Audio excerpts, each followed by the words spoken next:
Баршаңызға қайырлы күн, достар. Бүгін сіздермен Айнұр. Сіздерге бүгін жем-шидектерден смузи дайындап көрсететін боламын. Менің каналыма тіркеліп, лайк басып, комментарий қалдыруды ұмытпаңыздар. Бізге қажетті заттар банан, мандалин, алма керек болады.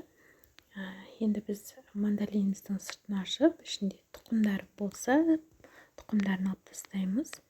Содан соң жарты кесе су керек болады. Ол бізде қайнаған су, соны суытып алдым. Содан соң бал керек болады. Барлығының сыртын ашып дайындап аламыз. Біз енді бананның пайдасына келетін болсақ, адамның ағзасына және жүрек айнуы немесе жүктілер токсикозы кезінде көмектесетін ғажап тағамдардың бірі.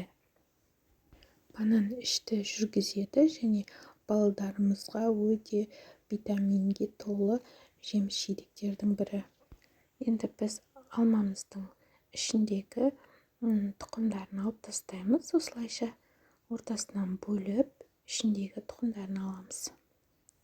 Алманың сыртын ашымаймыз, өйткені алманың сыртында өте көп витаминдер бар.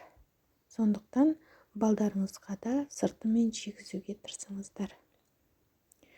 Осылай блендердің ыдысына саламыз да, содан соң мандалинді салып, оның ішіндегі тұқымдары болса алып тастап, оны жақсылап езетін боламыз.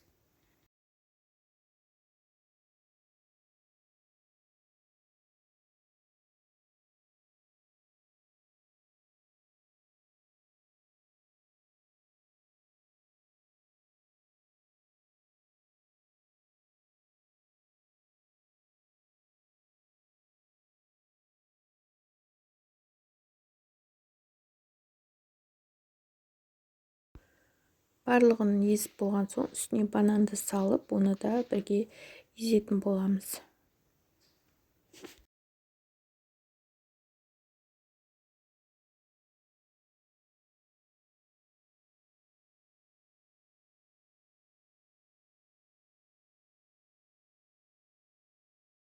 Ендеше үстіне бір чай қасық бал салып, және қайнап суыған суымызды құйып, жарты кесе құйдым.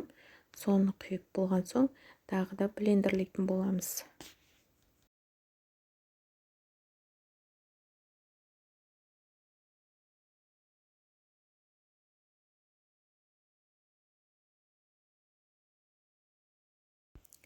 Біздің өте дәмді смузиміз дайын болды.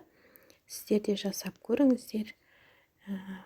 Осылайша дәмді және әртүрлі витаминдерге толы, және де балдарыңыз сүйсініп ішетін болады.